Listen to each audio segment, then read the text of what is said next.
जय राम जी की।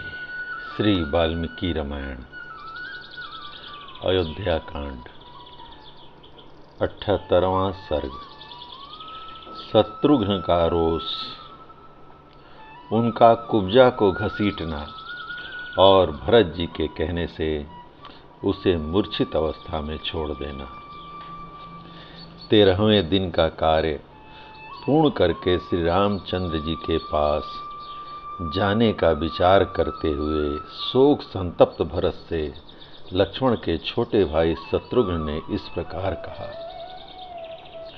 भैया, जो दुख के समय अपने तथा आत्मीय जनों के लिए तो बात ही क्या है, समस्त प्राणियों को भी सहारा देने वाला है, वे सत्व गुण संपन्न श्री राम एक स्त्री के द्वारा वन में भेज दिए गए। यह कितने खेद की बात है। तथा वे जो बल और पराक्रम से संपन्न लक्ष्मण सूरवीर हैं, उन्होंने भी कुछ नहीं किया। मैं पूछता हूं कि उन्होंने पिताजी को कैद करके भी श्री राम को इस संकट से क्यों नहीं छुड़ाया। जब राजा एक नारी के बस में होकर बुरे मार्ग पर आरूढ़ हो चुके थे, तब न्याय और अन्याय का विचार करके उन्हें पहले ही कैद कर लेना चाहिए था। लक्ष्मण के छोटे भाई शत्रुघ्न जब इस प्रकार रोष में भरकर बोल रहे थे, उसी समय कुब्जा समस्त आभूषणों से विभूषित हो उस राजभवन के पूर्व द्वार पर आकर खड़ी हो गई। उसके अंगों में उत्तमोत्तम चंदन का लेप लगा हुआ था तथा वह राज रानियों के पहनने योग्य विविध वस्त्र धारण करके भांति भांति के आभूषणों से सज धज कर वहां आई थी। करधनी की विचित्र लड़ियों तथा अन्य बहुसंख्यक सुंदर अलंकारों से अलंकृत हो वह बहुत सी रस्सियों में बंधी हुई बानरी के समान जान पड़ती थी। वही सारी बुराइयों की जड़ थी, वही श्री राम के वनवास रूपी पाप का मूल कारण थी। उस पर दृष्टि पड़ते ही द्वारपाल ने उसे पकड़ लिया और बड़ी निर्दयता के साथ घसीट कर शत्रुघ्न के हाथों में देते हुए कहा, राजकुमार, जिसके कारण श्री राम को वन में निवास करना पड़ा है और आप लोगों के पिता ने शरीर का परित्याग किया है, वह क्रूर कर्म करने वाली पापनी यही है। आप इसके साथ जैसा बर्ताव उचित समझें करें। द्वारपाल की बात पर विचार करके शत्रुघ्न का दुख और बढ़ गया।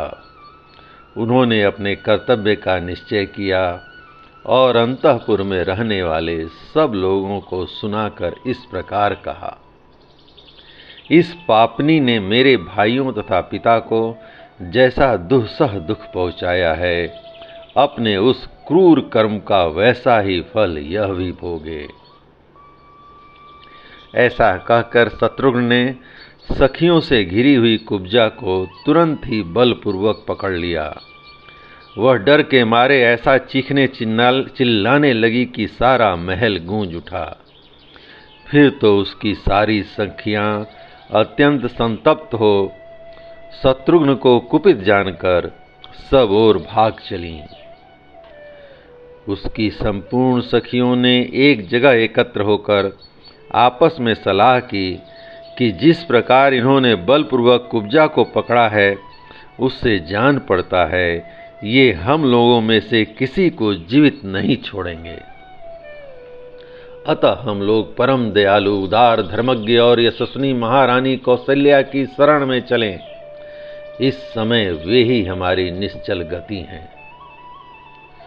शत्रुओं का दमन करने वाले शत्रुघ्न रोष में भरकर कुब्जा को जमीन पर घसीटने लगे। उस समय वह जोर जोर से चित्कार कर रही थी। जब मंथरा घसीटी जा रही थी, उस समय उसके नाना प्रकार के विचित्र आभूषण टूट टूट कर पृथ्वी पर इधर उधर बिखर जा रहे थे।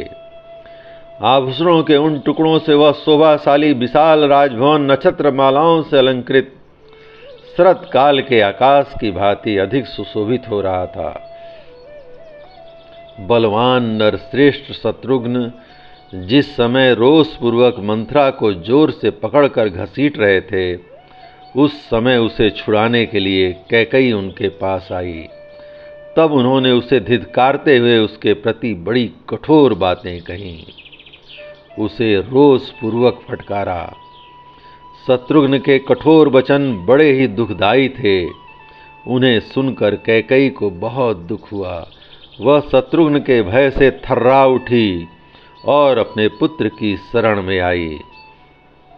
शत्रुघ्न को क्रोध में भरा हुआ देख भरत ने उनसे कहा, सुमित्रा कुमार क्षमा करो, स्त्रियां सभी प्राणियों के लिए अबाध्य होती हैं।